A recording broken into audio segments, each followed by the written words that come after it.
Drop that shit.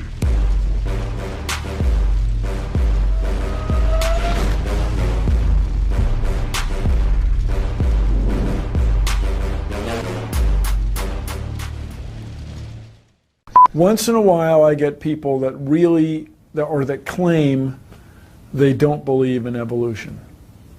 And my response generally is, so why not? Really, why not? You guys believe 20 billion years ago there was a big bang where nothing exploded and produced everything. 4.6 billion years ago the earth cooled down, made a hard rocky crust. It rained on the rocks for millions of years, turned them into soup, and the soup came alive 3 billion years ago.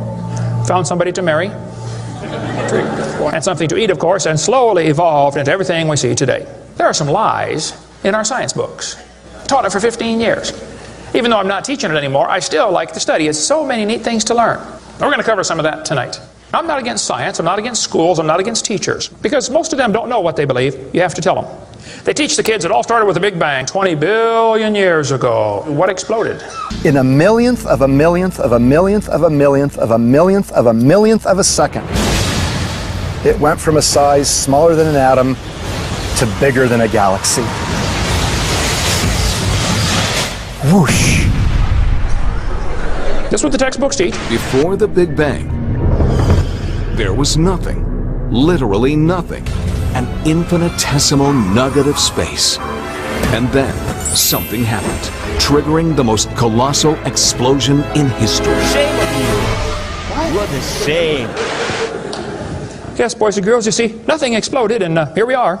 So I asked this professor if I could ask him some questions about the Big Bang. I said, where did all this matter come from? He said, well, we don't know that for sure. I said, well, sir, would you please tell me where the laws came from? The universe is run by laws, gravity, centrifugal force, inertia. Who gave the laws? He said, we don't know that either. I said, sir, could you tell me where the energy came from? You know, it takes energy to make a Big Bang. Who bought the gas to run this machine anyway? He said, we don't know that either. I said, sir, could I ask you another question?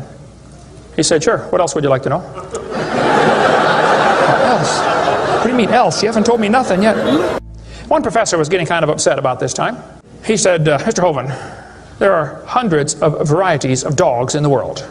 He said, do you mean to tell me that you believe all these dogs came from 2 dogs off of Noah's Ark? You expect me to believe that? I said, sir, would you look at what you're teaching your students? You're teaching your students that all the dogs in the world came from a rock.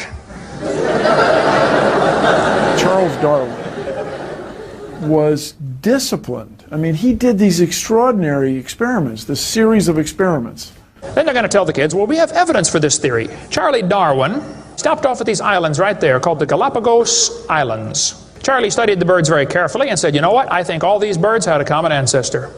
I bet you're right, Charlie. It was a bird. You see 14 kinds of birds, and you conclude that birds and bananas are related. Here are these ancient dinosaur bones or fossils. They tell the kids they have evidence of evolution from fossils. I don't think so. If you find a fossil in the dirt, all you know is it died. You don't know that it had any kids. And you sure don't know that it had different kids. You bring in a bone to the judge. Judge, I found this bone in the dirt. This is the ancestor of all the humans today. They would laugh at you. You don't know that that's the ancestor of anybody. And why on earth would you think a bone in the dirt can do something animals today cannot do? They'll say, boys and girls, you have 2 bones in your wrist, radius and ulna. And boys and girls, look at the whale's flipper carefully. Did you know the whale has 2 bones in his flipper? And they're called the radius and the ulna? Same as ours. Wow. Who named them, teacher? The whale? Think about it. I'm here to tell my people it's time to stop believing bull just because I tell you bull with a straight look on their face. Evolution say people came from monkeys. And the question is, why is there still monkeys? Is these the retarded monkeys? They didn't turn into people just yet. Even Stephen Gould admitted the absence of fossil evidence for intermediary stages is a persistent and nagging problem for evolution. See, what's happened, these guys have looked for missing links in the fossil record. They can't find any, and so they say, well, maybe evolution happened so fast it wasn't preserved. Maybe a reptile laid an egg and a bird hatched out. Well, who did that bird marry? It's just really hard thing. It's really a hard thing. Your world just becomes fantastically complicated when you don't believe in evolution. What we're finding is that natural selection seems to be an incredibly important factor in generating new species. Natural selection, the key evolutionary mechanism Darwin identified. The bad designs get eaten by the good ones, and so all you have is good ones. Why is there still monkeys? Natural selection doesn't cause any evolution. It makes sure the bad ones don't survive, but it's not going to change it to something else. That's what evolution is. If you worked in a factory that produced cars and your job was to check for defects, and you caught every single mistake and you rejected it, how long would it take that process to change the car to an airplane? You say it'll never change it. That's my point. The students are taught we have evidence from development. Darwin considered this by far the strongest single class of evidence. This textbook says the human embryo growing in the mother has gills like a fish. Those little folds of skin are not gills. Those little wrinkles under your chin when you're growing up later develop into bones in the ear and glands in the throat. They never have anything to do with breathing. I've seen folks that have 5 or 6 chins and they can't breathe through any of them but the top one. Those are not gill slits. Ernst Haeckel, though, said the turning point in his thinking was when he read Darwin's book. He made huge charts of his posters of his drawings of these embryos and traveled all over Germany and just about by himself converted the Germans to believing in evolution. Haeckel took a drawing of a dog and a human embryo and he changed them to make them look exactly alike. On top are Haeckel's fake drawings, underneath are actual photographs of what he claimed he was drawing a picture of. Now either he's a lousy artist or he's a liar. Well, it turns out he's a liar. He was convicted of fraud by his own university, proven to be a fraud. But guess what?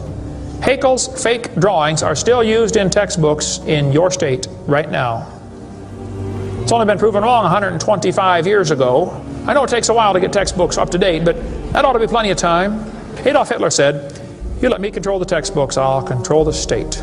Watch this sentence here carefully. Some kid's doing this for homework tonight. Boys and girls, do you think humans are still evolving? Now what kind of question is that? Doesn't that question assume that evolution has happened? What if a kid doesn't believe in evolution? How's he supposed to do his homework tonight? That question does not teach him how to think critically. That teaches him what to think, not how to think. And when the kid gets done with this course, he's going to think he knows how to think. But he doesn't. He knows how to be told what to think. Brainwashing at taxpayer expense. They want to use my tax dollars to teach that to your kids in our schools. If you want to deny evolution, that's fine.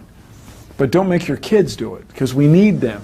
And that's where the problem comes in. Okay? If you want to believe in the Big Bang, just enjoy yourself, but keep your religion at home. The Russian atheist astronomer came to America and spoke at one of the universities, and he said, started off his speech, he said, folks, either there is a God or there isn't.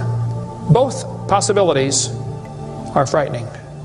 If there is no God, we're in trouble. But if God made the world, He owns it. That means He makes the rules. You see, if there is a God, we better find out who He is and find out what He wants and do what He says. Malcolm Muggeridge said, I am convinced the theory of evolution, especially the extent to which it's been applied, will be one of the great jokes in the history books of the future. We too old, we too smart to believe. Don't make sense. You too old to be believing in evolution. It's a joke. And it would be a joke if it weren't for the tragic results. How many kids are taught this thing every day and believe it, and it destroys their faith?